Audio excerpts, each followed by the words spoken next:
Ce jour dédié pour l'Ilun Neshama de la femme de Rav Ben Chitrit, Nathalie, Hodaya on ne dit plus, Nathalie, Kamra, Bat Daniel, Hadassah, Bat Daniel, Saada. Ok, nous sommes dans les lois des tefilines. On n'a pas le droit de... Enfin, on ne fait pas la mitzvah si on prend un talit à quelqu'un en tant qu'emprunt. Prête-moi ton talit. Celui qui fait la bracha dessus, bracha le batala. Il n'a pas fait la mitzvah. Pourquoi? Parce que c'est écrit dans le verset. C'est-à-dire que quelqu'un nous prête ce talit. Voilà. C'est marqué, la chem le tzitzit. Ce sera à vous le tzitzit. Donc il faut qu'il soit à nous. Par exemple, alors qu'est-ce qu'on fait? On lui donne en cadeau. Mais c'est pas une blague. Si lui donne un cadeau, lui, il part à la maison avec. D'accord? Alors on lui dit, Matana amat l'erzir. C'est un cadeau à condition que tu me le rends. C'est un cadeau. C'est vraiment un cadeau. Et si tu ne me rends pas, c'était même pas un cadeau. Et comme ça, on fait aussi le premier jour avec le etrog et le loulav. C'est marqué aussi, lachem, dans les lois de Sukkot, vous le kartem lachem, vous prendrez à vous. Il faut que ça nous appartienne le premier jour. Après, c'est des rabbanan. Premier jour de Moussa de la Torah de etrog et loulav. Alors quelqu'un, il voit que j'ai un beau loulav bois etrog, passe-le-moi.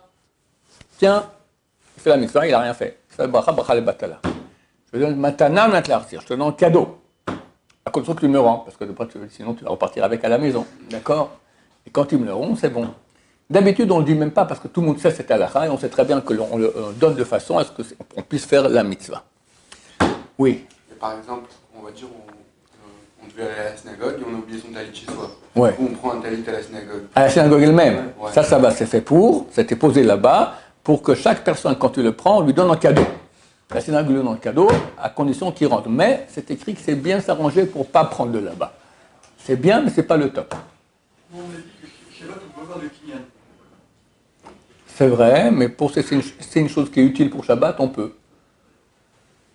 Quand tu reçois des invités chez toi Shabbat, tu leur donnes un plat, tu leur donnes un cadeau, le plat, non? Je ne dis pas tu me le rends après quand tu as fini de manger. Par contre, pour les tefilines, on peut emprunter des tefilines. Pas besoin de les donner en don, on peut emprunter. Ce n'est pas marqué la crème dans les tefilines. Est-ce que j'ai le droit de voir... Moi, maintenant, je n'ai pas de tefilines, je vois une paire ici. Est-ce que je peux les prendre et les mettre? Non, c'est interdit. Il faut savoir qu'il y a un digne de vol. Le vol, c'est extrêmement grave. C'est marqué Shoel, Shelom Idat, Gazlan. Celui qui emprunte sans avoir mis au courant le propriétaire, sans que le propriétaire ait accepté, c'est un Gazlan, c'est un voleur. D'accord? Donc, on ne peut pas utiliser quelque chose qui appartient à quelqu'un sans lui poser la question. Maintenant, c'est écrit ici, on est certain que la personne, elle aurait accepté, on peut. Et encore, il faut être certain. Si on connaît la personne, quoi. On connaît, voilà. Alors, qu'est-ce qu'on fait maintenant? Quelqu'un, à 5 heures, c'est le coucher du soleil, il est 5 heures moins 2, et le type, il s'est réveillé il y a 2 minutes, et il a dormi toute la journée, il n'a pas encore mis les tefilines. Et il y a une paire ici, mais ça ne lui appartient pas. Est-ce qu'il peut la mettre, oui ou non? On dit que oui. Pourquoi? On imagine que le propriétaire de tefilines, c'est un type qui n'a pas mis les tefilines. Si tu ne les prêtes pas, il n'aura pas fait la mitzvah de mettre les tefilines un jour, c'est extrêmement grave.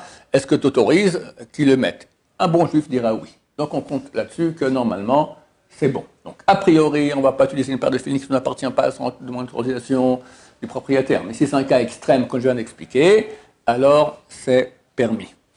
Quand on a fait le cours Comment mettre les tefilines, je voulais vous dire une chose importante. Une fois qu'on a mis les tefilines du bras, on s'apprête à mettre les tefilines de la tête. Les tefilines de la tête, il faut regarder, avant qu'on les mette sur la tête, il faut regarder, il y a 2 chines sur les côtés. Un chine à 4 branches, un chine à 3 branches. Il faut les regarder et ensuite mettre les tefilines sur la tête. D'accord? C'est une chose que je voulais vous rappeler. Dans les tefilines, il y a 4 parchemins. Dans la tête, ils sont séparés en 4, comme les 4 compartiments. Dans le bras, c'est un parchemin. Dans les 4, il y a 4 textes différents.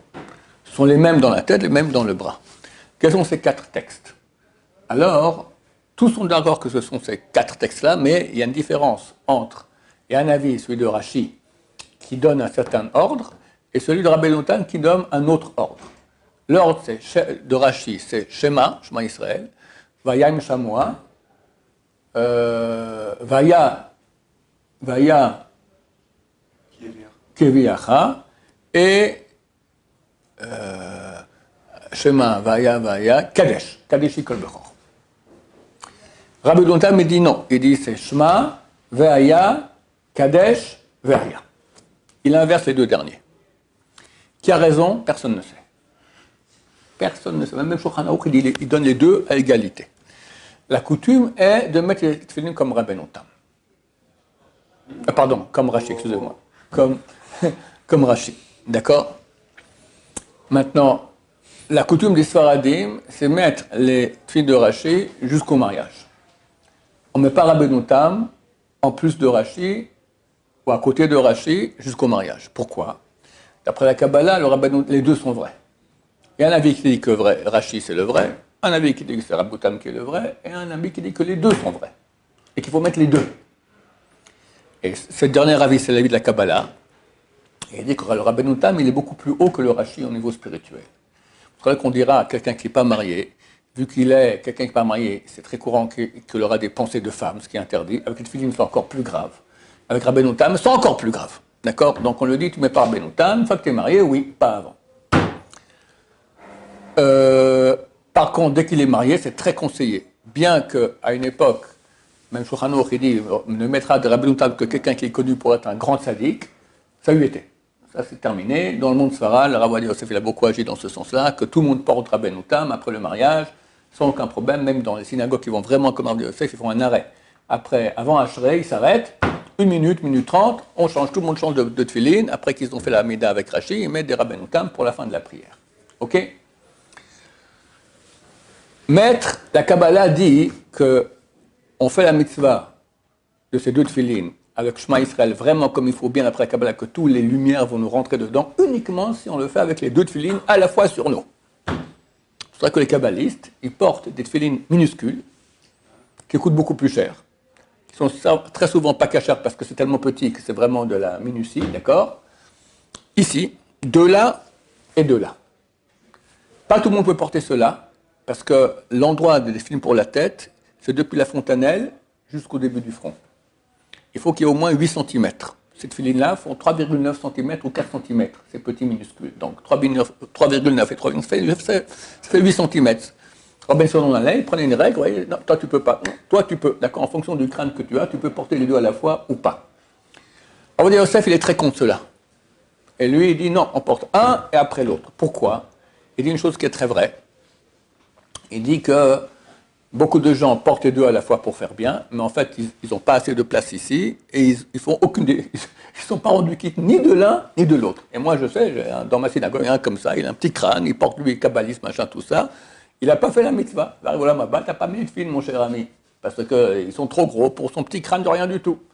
Donc, Rav Ovadia Yosef, il a raison. Mais quelqu'un qui sait qu'il a un grand crâne, il fait attention, etc. D'après le Rabbi Abba Shaul, lui disait, portez aussi des tefillin les deux à la fois, d'accord? Il disait de faire comme ça. Donc, une marloquette.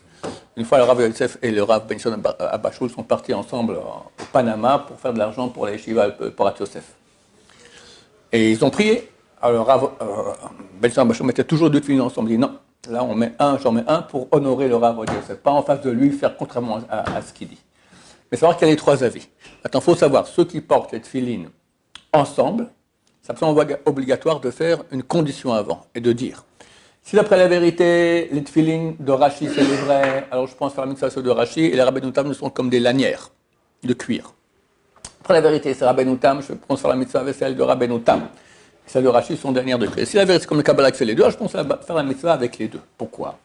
Parce que si en vérité, c'est pas les deux, mais c'est que un, et qu'on ne peut pas mettre les deux à la fois, alors contrairement à ce que dit la Kabbalah, alors on transgresse, d'après le sens simple, un interdit de bal tossif, de rajouter une mitzvah supplémentaire. Celui qui met 2 mezuzot, il dit mezuzah c'est bien, ça protège la maison, mais je vais en mettre 2. Il fait un interdit de la Torah. D'accord? C'est interdit. Quelqu'un va dire, je vais mettre 5 parchemins dans mes tefillin, pas 4. Il fait l'interdit de la Torah de bal tossif, de ne pas rajouter. Donc pour sortir du problème, on pose cette condition-là, une fois pour toute la vie, ça va. Parce que si jamais, d'après la Kabbalah, c'est vrai, les deux ensemble, je pense les deux ensemble. Mais sinon, non, c'est que un et pas le deuxième, les deuxièmes, c'est que des lanières. Oui. Mais on ne dit pas que les deux, ils sont vrais.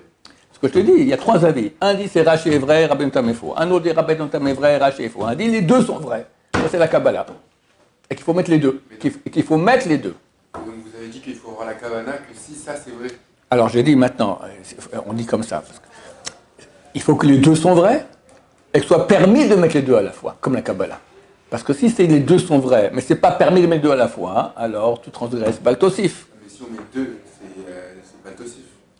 Comment la Kabbalah elle pourrait nous l'attirer? La Kabbalah a dit tu es rendu quitte que comme ça. C'est que comme ça que tu peux faire le tikkun et le Shema Israël, toutes les lumières qui vont rentrer, seulement si tu as les deux à la fois. Tu as compris ce que je dis? La Kabbalah dit tu n'es pas rendu quitte avec un, tu es rendu quitte avec les deux, et c'est comme ça qu'il faut faire. Bon, c'est la Kabbalah. En fait, les deux, Ils marchent liés comme ensemble. un, en fait. Non, c'est deux, mais il faut les deux. Il faut, Mais dans la Torah, il y a écrit le qui t'a dit? C'est marqué nulle part dans la Torah. Au contraire, la Gemara, elle parle, elle dit qu'il y a la place sur la tête de mettre deux tefilines. Pourquoi elle dit ça?